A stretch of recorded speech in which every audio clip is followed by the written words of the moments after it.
everyone, welcome to Movies with Altitude. My name is Jeff. Before we get started, let's kind of recap what this show is all about. So we'll take a classic movie. You've probably seen it before, so there'll be plenty of spoilers. We'll break it down, tail of the tape style with box office statistics, credit the writer-director, its current IMDb rating, and a very obscure trivia fact about the movie. And then what we'll do is we'll watch one scene together, then dissect that scene in a way you may or may not have seen it before. So if you've seen Edward Scissorhands a million times, this may shed light on something that you've never seen from an angle that you've never seen before. And then J. Jinx Films, we love twist endings, so it'll probably be an aspect of that scene that you'd least likely expect this would be about. And remember, these aren't theories based on some feedback that I got. This isn't me pulling strings or trying to reach for something that isn't there. It's not commentary on the director's motivation or the actor's motivation. It's just observations and a fun way to shed light on movies that you've seen over and over again. So please, please, please have fun with it.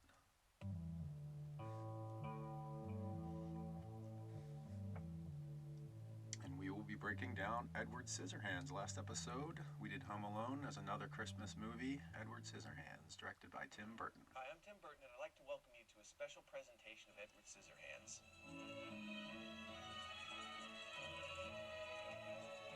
Over the next couple of hours, I'm going to share some of my memories of making Scissorhands and working with Johnny Depp. We had great times on Scissorhands, certainly. I don't think I've ever laughed so much in my life. So let's go over some of the statistics and hear from the creators themselves before we get into the analysis. This thing came out December 9th, 1990. 32 years old already. We became good friends and really did want to work together. And so one night at a bar in Brentwood, Tim told me about a drawing he had made in high school of a character who had scissors for hands. And I said, stop right there. I know what to do with that. So it was really using that drawing as a springboard to create a story around it. Exactly. Did he have a name? Was it called Edward Scissorhands? It was, yeah. He was called Edward Scissorhands. I actually tried to get him to change the name because I had a character in my novel called Edward, and I was like, it's too many Edwards. Can we change it to Nathaniel Scissorhands? And he said no. When we were looking to cast that part, I was looking for somebody who got the idea of that sadness and being misperceived. I can remember reading the script and it's embarrassing. Weeping. I mean, I cried. You know, I read the thing. I cried. I thought it was one of the most beautiful things I'd ever read in my life. You know.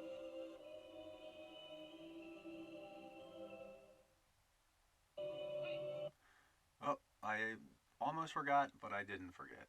The IMDb rating. Thank you, Anthony Michael Hall, for the reminder. Here's the obscure trivia. Check this out. How cool is this?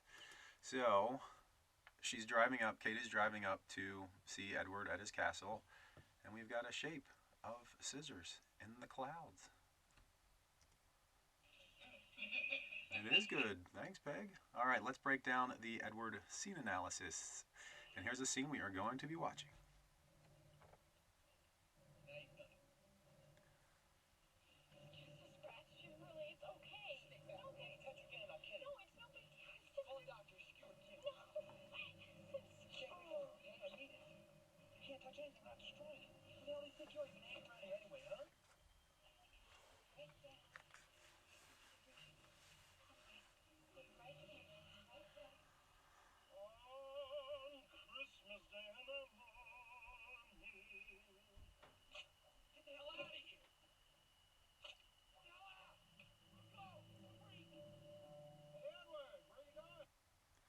Alright, that is the scene. Now, what are we going to be talking about? What is the scene going to be broken down? Is it this awesome 360-degree shot with Anthony Michael Hall pushing to start it, and then the scene ends with a shove?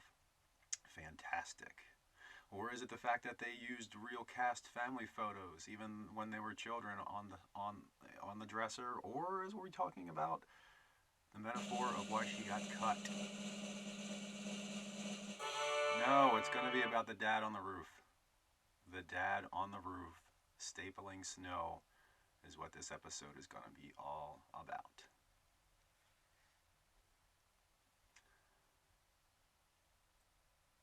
So just remember, we're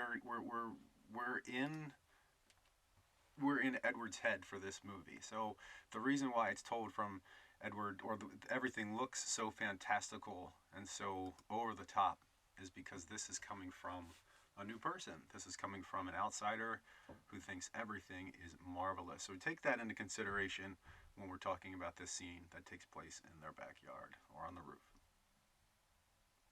And then watch it together again.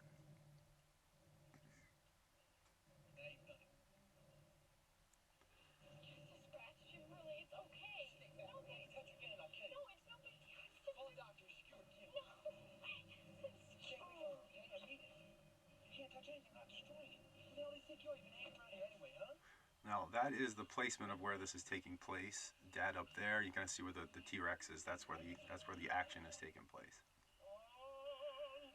from a perspective. All right, here's what is going on here in terms of what I see. The fact that we are in such a fantastic world according to Edward's eyes, like everything is lit up, all these things are happening. But what we don't seeing is the perspective of the people living inside. So this dad character represents a lot of how boring and how undervalued or overvalued this type of living is, where it's cookie cutter houses, that everyone knows each other, everyone does the same stuff every day. But to Edward, it's amazing and wonderful. And what this shows is that this dad is just punching snow because what he does every year. He does it so blindly every year because that's what he does. He's singing the same songs. He's rattling the rolling tracks. There's an ice sculpture happening next to him. His daughter's falling in love, and the object of her affection is about to be taken out. So, but he's completely oblivious to all this. Is it a comedic drop? Probably, to show how it is. But remember, the dad represents what the norm is supposed to be in this community. So even if we look at the lights up here, broken bulbs, he just pulled it out of habit. He doesn't care.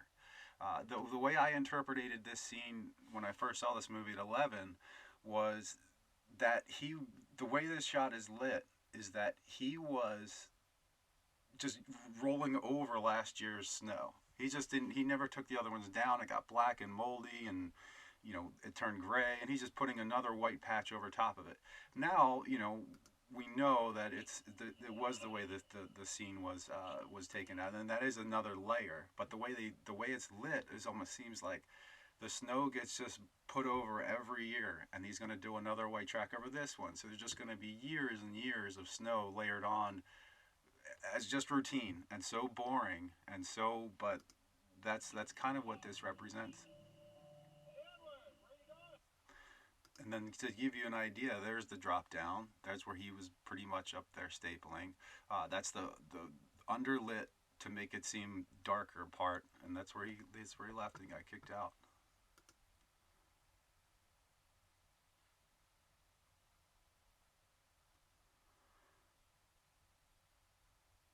This is one of my favorites. So that was more or less my analysis of that scene and what it took out of it. There was a lot of things going on there, but again, this is just for fun. There was no motivation behind it, just an observation. So the next time you watch this movie, you have all these things that are going on, but then you take a look at the dad stapling snow on the top and the way it was lit and the layers of everything that's going on. It's a whole nother angle that you may or may not have noticed this from this movie before. It's one of my more personal ones, and if you want to know what it's like growing up in Burbank, then watch Edward Scissorhands.